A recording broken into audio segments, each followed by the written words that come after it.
nombre es Ana Cristina Olvera y desde todas las latitudes de la región les doy la bienvenida a nuestro punto de encuentro en el arte y el conocimiento, el Noticiero Científico y Cultural Iberoamericano, NSC, el espacio informativo de la Asociación de las Televisiones Educativas y Culturales Iberoamericanas, ATEI. Acompáñenme en este recorrido de 30 minutos a descubrir lo que se produce, se investiga y se crea cerca de ti. Cada una de nuestras actividades, tanto en el mundo real como en el virtual, genera datos, los cuales son usados por la inteligencia artificial, utilizando estadística, métodos científicos y otro tipo de técnicas para extraer significado y conocimientos que mejoran la toma de decisiones. Esta actividad es parte de la conocida como ciencia de datos y revolucionará varias áreas de nuestra vida, como la salud.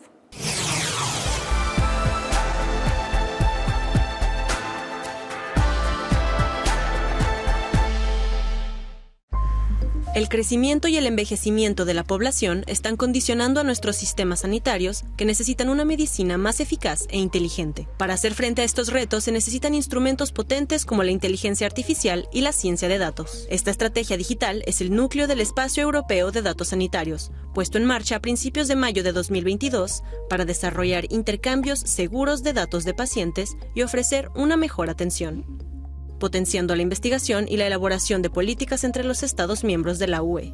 ¿Pero de qué tipo de datos estamos hablando? Es la información relacionada con nuestra salud que se genera cuando acudimos al médico o al hospital. Esto se llama el uso primario de los datos sanitarios. El uso secundario es el tratamiento de la información sanitaria agregada para mejorar, por ejemplo, la atención sanitaria, el desarrollo de medicamentos o la investigación.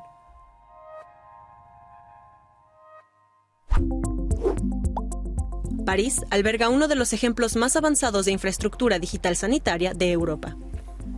El Health Data Hub interactúa con varios actores del ecosistema sanitario y ha creado una plataforma tecnológica que permite a los proyectos de interés público aprovechar las grandes fuentes de datos. La inteligencia artificial significa poder pasar de un medicamento que trata cuando ya estás enfermo a un medicamento que te avisa del riesgo de hospitalización. Significará pasar de una medicina que trata a una medicina que permite la prevención. Cuando se trata de reunir información sanitaria de distintos países, bajo diferentes estándares e idiomas, el reto es encontrar una codificación común. Esto requiere dos pasos principales. El primer paso será tener un modelo de datos común. El segundo paso será establecer un vocabulario común. Esto equivaldría un poco a la construcción de una frase, es decir, todos los países tendrían que ponerse de acuerdo sobre si utilizar una construcción sujeto-verbo-complemento, por ejemplo, o sujeto-complemento-verbo. La construcción de conductos que conecten las bases de datos sanitarias es uno de los pilares del Espacio Europeo de Datos Sanitarios, pero compartir datos confidenciales requiere altos niveles de seguridad. El Data Hub francés aplica estrictas normas de protección informática para evitar el acceso a la información personal de los pacientes. En ningún momento tenemos derecho a acceder a datos directamente identificativos. Abrimos burbujas seguras para cada proyecto de investigación que opera en nuestra plataforma. Se trata de burbujas totalmente aisladas unas de otras, totalmente independientes, en la que los investigadores solo tienen acceso a los datos seudónimos que necesitan. Obviamente, no hay forma de sacar los datos fuera de esa burbuja. Finlandia es otro caso de éxito en la gestión de datos sanitarios. Dirige Findata, la autoridad de datos del sector social y sanitario. La agencia proporciona orientación para el uso secundario de la información sanitaria y garantiza que los datos utilizados para proyectos de interés público estén totalmente protegidos. Damos permisos para utilizar los datos sanitarios en la investigación, pero también en la enseñanza, en actividades de desarrollo e innovación, en la elaboración de políticas, etc. Tenemos un punto de contacto en Finlandia donde se puede preguntar sobre la calidad de los datos, sobre la disponibilidad del precio o todo tipo de cosas que se necesitan saber cuando se planifica la investigación. El próximo mes de septiembre se dará un gran paso hacia el Espacio Europeo de Datos de Salud con el lanzamiento de una versión piloto. En ella se controlará el uso transnacional de los datos sanitarios en temas específicos como el cáncer, las enfermedades raras y las diferentes vías de salud. España tiene 506.000 hectáreas de alcornocales que representan un 25% del total mundial, de donde se extraen 88.400 toneladas de corcho, que representa el 30% de la producción de corcho a nivel mundial. De estos árboles se extraen los famosos corchos, que encontramos, por ejemplo, en las botellas de vino. Pero la producción de este material sostenible podría estar en riesgo. El sonido de las hachas que se clavan en los alcornoques es una de las sintonías de la dehesa extremeña hasta mediados de agosto. Ya ha comenzado la campaña de extracción del corcho y cada año resulta más complicado encontrar mano de obra. De momento tenemos gente, pero vamos enseñando a algunos, pero la verdad que cada vez hay menos. El saca del corcho es temporal, no es de todo el año, ¿me entiendes? Entonces la gente, pues le sale otro trabajo que tiene todo el año y a lo mejor se te van, no se quedan. Pese a que en Extremadura hay unos 1.200 sacadores, Rubén tiene 22 años y es uno de los pocos jóvenes de su cuadrilla. La gente ya está más aburrida de trabajar en el campo y se dedican a estudiar y tal, porque el campo es duro, ¿no? Algunas empresas descorchan también fuera de nuestra región, como en Portugal o Castilla-La Mancha. Este año se prevé una cosecha de unas 20.000 toneladas. Este corcho prácticamente va todo destinado más para Portugal que para otro lado, ¿sabes? Y es destinado para hacer tapones de vino y etcétera, cosas de esas. El proceso es un proceso duro, es complicado, lógicamente sacar los alcornoques no se aprende en 2 días, ¿no? Está clarísimo. Hay gente que lleva muchísimos años sacando alcornoques y lleva su técnica. Sacrificado pero bonito, el oficio de la saca del corcho busca profesionales para seguir extrayendo el oro de nuestra dehesa. Las construcciones de la cultura egipcia fueron las más imponentes de la antigüedad y una demostración de su gran capacidad creativa. La humanidad ha heredado sus aportes en áreas como las matemáticas, la astronomía, la medicina, la escultura y la escritura. Y estamos a punto de descubrir mucho más de su impresionante legado. Gigantesco descubrimiento arqueológico en Egipto. El país reveló el lunes el descubrimiento de 250 sarcófagos y 150 estatuas de bronce en la necrópolis de Saqqara, ubicado a un poco más de 15 kilómetros al sur de las famosas pirámides de la meseta de Giza. El sitio de Saqqara está clasificado en el Patrimonio Mundial de la UNESCO y es conocido por la famosa pirámide escalonada del faraón Djeser. Este monumento, construido hacia 2700 antes de la era cristiana por el arquitecto Imhotep, es considerado uno de los más antiguos del mundo. Tengo que decirlo una vez más, estamos sorprendidos por los descubrimientos del equipo egipcio que trabaja en Saqqara.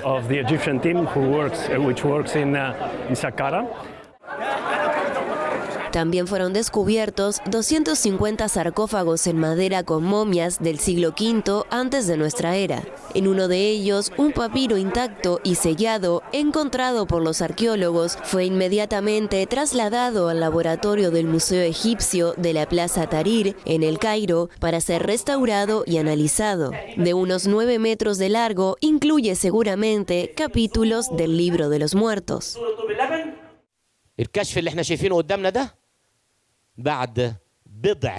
Luego de algunas horas, los sarcófagos serán trasladados al Gran Museo Egipcio. Al igual que los 2 descubrimientos que realizamos en 2020, los hallazgos fueron transferidos al Gran Museo Egipcio y otros museos. Las autoridades aseguran que estos hallazgos facilitarán reescribir la historia de este periodo. En Latinoamérica, durante el 2021, las tasas de deforestación se mantuvieron altas, lo que opacó los avances de otros países asiáticos y africanos como Indonesia y Gabón. Los trópicos perdieron el equivalente a 10 campos de fútbol de bosque primario por minuto, liberando 2.500 millones de toneladas métricas de gases de efecto invernadero. Veamos la situación en uno de los bosques brasileños. La deforestación en el bosque atlántico de Brasil se disparó en 2021. Según un estudio realizado por la Fundación SOS Mata Atlántica con imágenes satelitales del Instituto Nacional de Investigaciones Espaciales, entre noviembre de 2020 y octubre de 2021, la selva tropical atlántica perdió más de 21.600 hectáreas, un área equivalente a más de 20.000 campos de fútbol. Esto representa un aumento de 66% respecto al periodo de referencia anterior y de 90% respecto a la deforestación registrada entre 2017 y 2018, el menor valor en el registro histórico. También implica la emisión de más de 10 millones de toneladas de dióxido de carbono equivalente hacia la atmósfera. Bajo el mandato del presidente Jair Bolsonaro, que ha presionado para abrir las tierras protegidas a la agroindustria y la minería, la deforestación anual promedio en la Amazonía brasileña aumentó más de 75% con respecto a la década anterior, según cifras oficiales. Menos conocido que la selva amazónica, el bosque atlántico tropical se extiende por más de 100.000 kilómetros cuadrados a lo largo de la costa oceánica y, de acuerdo con SOS Mata Atlántica, conserva apenas 12% de su vegetación original debido al proceso de urbanización. Está usted viendo NSC. Síganos en nuestras redes sociales, Dailymotion, Facebook, Twitter e Instagram. Somos NSC Iberoamérica.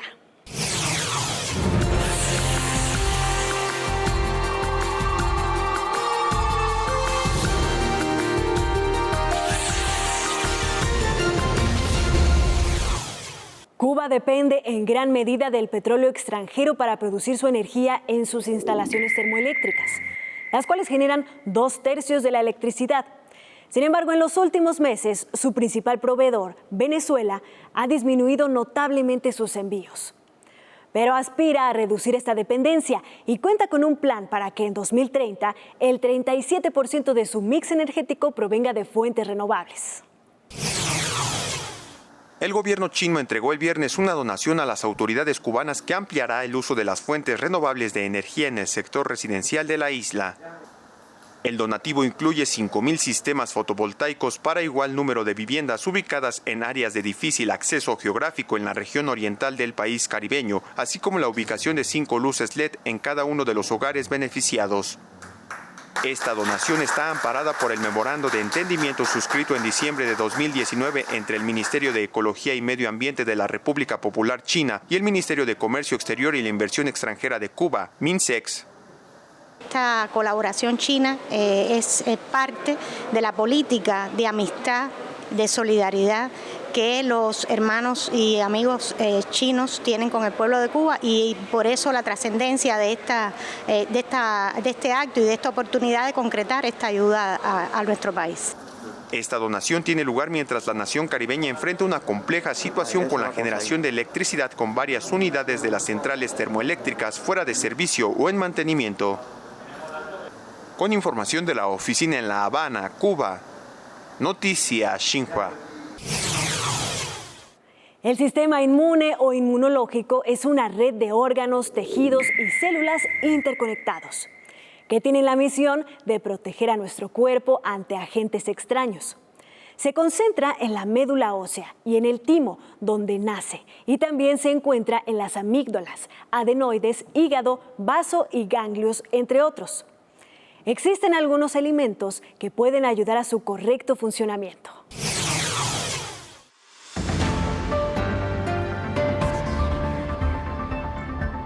Durante la pandemia por COVID-19 nos vimos envueltos en una emergencia sanitaria, de la cual nos dimos cuenta de la vulnerabilidad de nuestro sistema inmunológico en contacto con los virus. Existe un polisacárido poco conocido que ayuda al fortalecimiento del sistema inmunológico. Estos probióticos son los beta-glucanos. Después de la crisis sanitaria, es necesario plantearnos si es posible integrarlos en nuestra dieta diaria para tener un beneficio en nuestro cuerpo. Los beta-glucanos son un tipo de fibra soluble, para los cuales se han propuesto efectos sobre el control de azúcar en la sangre, los niveles de colesterol y estimula el reforzamiento del sistema inmunitario, como lo son la piel, los pulmones y el estómago. Bueno, los beta-glucanos son compuestos que se encuentran principalmente en cereales, levaduras, hongos y algunas algas. Y estos son polisacáridos, son polímeros de glucosa, normalmente, que son unidos por enlaces, ya sea beta 1,3, beta 1,4 o beta 1,6. Los beta-glucanos forman parte de los alimentos que consumimos diariamente. aunque también se pueden consumir en forma de complemento alimenticio. El consumo mínimo para que podamos tener una respuesta biológica importante es de 3 gramos diarios. Entonces nosotros los podemos consumir, ¿verdad?, a través de los cereales o bien a través de los hongos. A aquellos provenientes de cereales se les ha atribuido propiedades beneficiosas de tipo metabólico y a aquellos que provienen de levaduras, propiedades inmunoestimulantes. En cualquier caso, la administración se realiza mayoritariamente de forma oral y esto conlleva el siguiente interrogante. ¿Cómo se produce la interacción de los betaglucanos con el sistema inmunitario? El 70 u 80% de las células del sistema inmunitario están localizadas en la mucosa intestinal. Esta es, junto con las fosas nasales y la piel, una de nuestras principales vías de acceso y toma de contacto con organismos patógenos. La localización de las células inmunitarias en el sistema digestivo también permite que los betaglucanos administrados vía oral puedan ser capturados y transportados hacia el vaso, los nódulos linfáticos y la médula ósea, donde al interactuar con las células podría ayudar a activar la respuesta inmunitaria. Los betaglucanos pues son sustancias que nosotros no producimos, ni los animales, vienen de los cereales, de las levaduras, de otras fuentes. Cuando nosotros los consumimos, el sistema inmune innato que nosotros tenemos reconoce enseguida esas moléculas como moléculas similares a un antígeno. Y entonces hay como una activación de un sistema inmune que en lugar de ser innato es un sistema inmune que va a ser, se adapte a lo que sea en ese caso una enfermedad o algún virus o bacteria.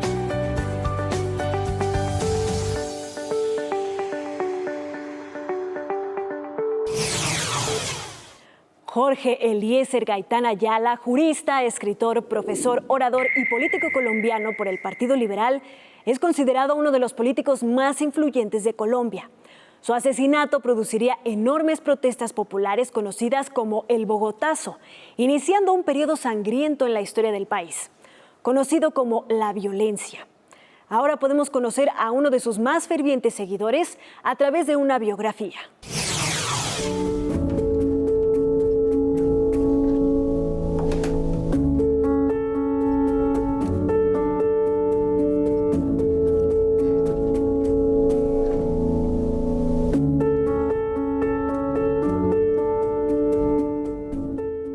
He escrito la biografía de Natanael Díaz, que he titulado Natanael Díaz, un poeta en los laberintos de la política. La biografía, por supuesto, se extiende a lo largo de toda su vida, desde que él nació en un pequeño poblado de una descomposición de la hacienda esclavista del departamento del norte del Cauca. Y pues estudiamos toda su trayectoria vital, desde el nacimiento, por supuesto, hasta la muerte. En su trayectoria política, llegó a convertirse en el representante del gaitanismo radical del norte del Cauca y de las poblaciones negras que él representaba.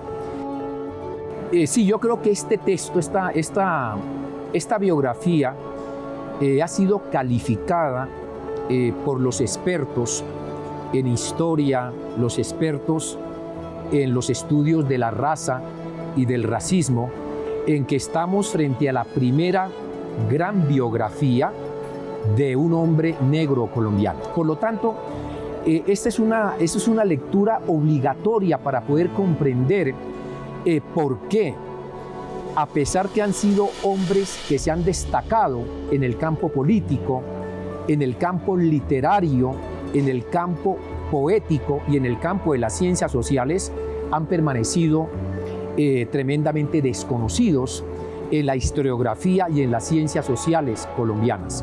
Por lo tanto, llamo a los jóvenes a leer tal vez la primera gran biografía de un hombre negro colombiano que fue trascendental en la primera mitad del siglo XX colombiano.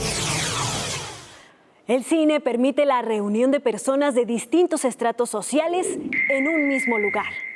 Esto ayuda al público a identificarse como colectivo y a generar catarsis frente a los hechos que han marcado su historia. Esa experiencia es llevada a un entorno específico de Venezuela. El cine como forma de transformar la imagen de los barrios es la idea con la que ha nacido este festival en el barrio venezolano de San Agustín, en Caracas. Una de las múltiples iniciativas con las que la asociación 100% San Agustín pretende alejar la percepción de violencia que históricamente se ha tenido de esta zona. Una imagen que siempre ha alejado a todo aquel que viniese de fuera. Desde hace más de 6, 7 décadas hemos entendido que las artes y la cultura son las herramientas para transformar nuestras realidades sociales. Con iniciativas como esta, San Agustín se abre a todo el mundo. Cualquiera de los trabajos que hacemos, de los productos culturales que creamos, siempre lo hacemos con la visión de la ciudad. A nosotros nos interesa que el barrio se abra a la ciudad y que la ciudad se abra al barrio. Ofrece documentales y películas de ficción venezolanas, un contenido diferente al de cualquier sala de cine. Poder ver cine, llevar el cine hasta la gente, no solamente esperar que la gente llegue hasta la sala de cine, sino poder abrir espacios en la propia comunidad. El barrio también lleva organizando más proyectos deportivos, artísticos y fotográficos. Esto es como natural, esto es parte de nuestra vida cotidiana. O sea, nosotros dentro de nuestros hogares, nosotros nacemos con la cultura, con el arte. Una imagen positiva con la que pretenden acercar este barrio de las colinas al centro de la vida cultural de Caracas.